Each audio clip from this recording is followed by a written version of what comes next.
We are now deeply concerned by reports of military movements taken by the Russian Federation inside of Ukraine. There will be costs for any military intervention in Ukraine. I'm Brett Baer in Washington. This is a Fox News alert. President Obama addressing the nation less than an hour ago about reports the Russian military had entered Ukraine.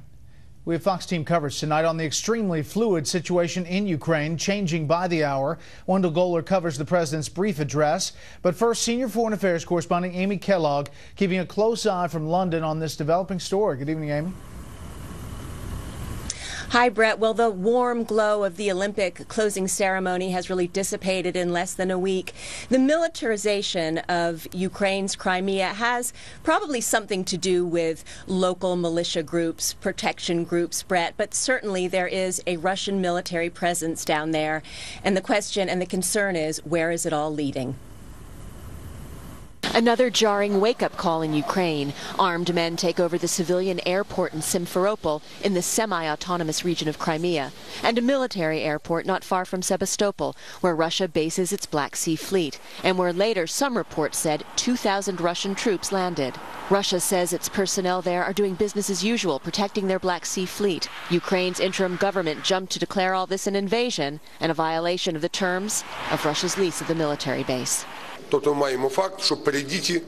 have the fact that there are disguised military from the Russian Black Sea Fleet illegally conducting their actions on Ukrainian territory in the Republic of Crimea. We have developed measures to neutralize this scenario. Secretary of State John Kerry spoke to his Russian counterpart, who denied any Russian military activity was a sort of land grab in the region of Ukraine, which has strong pro-Russian sentiment.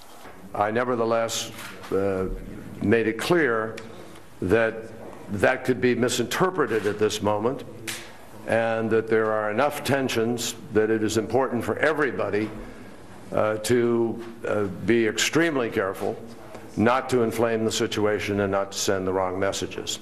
In the meantime, Ukraine's fugitive president popped up for a press conference in Russia, claiming he is still the lawful president of Ukraine and intends to fight for the country to keep it from the, quote, pro-fascist mobs who forcibly took power with the backing of duplicitous Westerners. He denied giving the orders to shoot scores of protesters. There was even a display of emotion. I would like to ask for forgiveness from everyone who suffered and who is suffering. If I were in Ukraine, I would bow before all the victims and meet with their families. Brett, Yanukovych will not be having the opportunity to lay any flowers at the graves of those who died last week in all of the violence.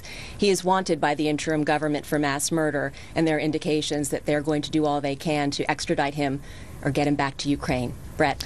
Amy Kellogg live in London. Amy, thank you. White House correspondent Wendell Goler is standing by live on the North Lawn at the White House, where President Obama in the briefing room just addressed this situation in Ukraine. Good evening, Wendell. Good evening, Brett. The president spoke after Ukraine's ambassador to the UN confirmed reports that the White House had not wanted to take at face value earlier in the day. Press Secretary Jay Carney said at his briefing the U.S. was trying to confirm reports of Russian intervention. He repeated warnings by Secretary of State Kerry and UN Ambassador Susan Rice that such a move would be a grave mistake, and Mr. Obama echoed those warnings. But any violation of Ukraine's sovereignty and territorial integrity would be deeply destabilizing, which is not in the interest of Ukraine, Russia, or Europe. It would represent a profound interference in matters that must be determined by the Ukrainian people. It would be a clear violation of Russia's commitment to respect the independence and sovereignty and borders of Ukraine and of international laws. Now, for their part, Russia warned the U.S. against getting involved. The Crimea district or area is largely ethnic Russian. The people speak the Russian language, not Ukrainian, and the sympathies are perhaps more with Moscow than Kiev. Here is Russia's ambassador to the United Nations.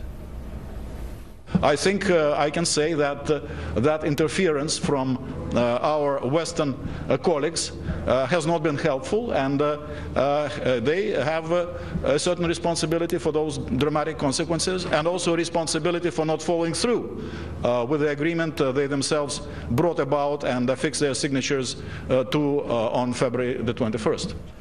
Here at home, Republican Senator John McCain's criticism was scalding. McCain sees another Syria in the making, where the president made a warning, this time calling Russia's action a grave mistake that he doesn't intend to back up, and maybe can't back up. McCain sees the administration as naive, and though he admits there's no military option, he feels the president invited Russian aggression. We are seeing an intervention that is really deeply disturbing and alarming, and I don't think he thinks that the United States is going to do much, given when he looks around and see his Russian troops occupying Georgia, the failure in Syria, Iraq, around the world, and seeing American weakness and withdrawal. Fact is, the U.S. really doesn't have much of an option in pressuring Russia beyond embarrassing them, unless we want to go back to Cold War sanctions the two countries have been dismantling. Mr. Obama reminded Moscow and Vladimir Putin the whole world was watching them a short while ago and is watching them with a different eye now. And just days after the world came to Russia for the Olympic Games, it would invite the condemnation of nations around the world. And indeed, the United States will stand with the international community in affirming that there will be costs for any military intervention in Ukraine. What the president has not done is picked up the phone and called Vladimir Putin. Vice President Biden called Ukraine's prime minister, but that just reaffirms the U.S. recognition of the interim government. It does not pressure Russia to do so. Brett? So, Wendell, where's the president now? The president speaking now, Brett, at a Democratic National Convention rally just across town. You may ask how he can hold a political speech at a time of crisis. I think the folks here would say this is Ukraine's crisis, not yet a global crisis. Brett? Okay, Wendell Goler live in the North Lawn. Wendell, thank you. Let's go now to Wall Street Journal reporter Alan Cullison, who is on the phone in Crimea in the southern region of Ukraine. Hi, Alan, can you hear me? Yes, fine. Paint the picture for us there in Sevastopol. That's the area that you are. Well, this is a city that hosts a military base of the Russian Black Sea Fleet, and there has been a lot of troop activity around here that has been off the base, heavy equipment, heavy trucks with their seals and markings taken off of them, heading into Crimea itself, which are some of the indications that there is some kind of Russian involvement in what's going on here. You know, it's important to point out there are some 10 million ethnic Russians or Russian nationals in Ukraine. I mean, that's about 20% of the population of 45 million in Ukraine. So some of those Russian troops are probably welcomed, especially in that area. But you have the current Ukrainian authorities saying that this is the beginning of an invasion or an invasion. How is this action being received on the ground?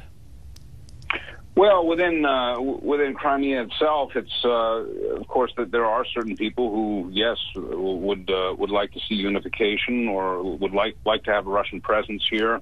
There are other people who just really don't, that they consider themselves Russians and are proud of being Russian, but they don't really want the Russian style of government, which everyone's familiar with, and for that reason haven't really been going for unification.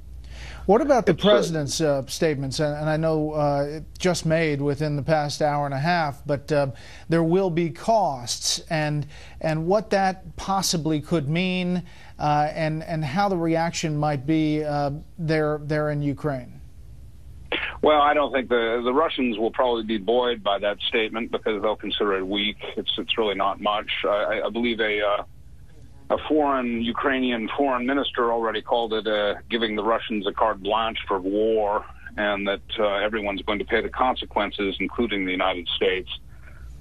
Within Ukraine, I think there's going to be quite a bit of disappointment because, the many Russians have been told many times that people are watching the situation, that the international community is concerned about things, but the Russians really aren't that worried about people being concerned, and as a matter of fact, they think it enhances their reputation. Yeah, and it's important to point out Ukraine is key for natural gas and oil moving to Europe.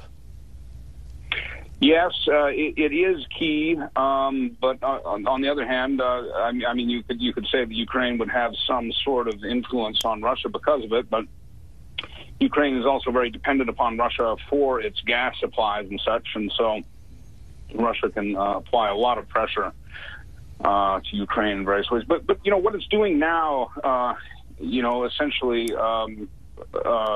siding with a minority within Ukraine, and for that reason asserting its presence in Ukraine. It's not something Russia hasn't done in other places. It also invaded Georgia to supposedly help the South Ossetians and Abkhazians. They also they sustain border conflicts around their border, around their borders in order to sort of widen their influence.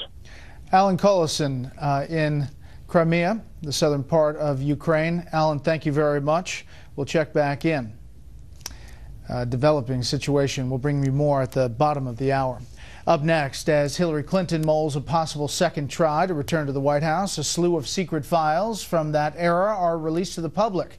But first, here's what some of our Fox affiliates across the country are covering tonight. WFLD in Chicago has the story of frozen water pipes plaguing the area. It's due, of course, to the extra long, extra cold winter.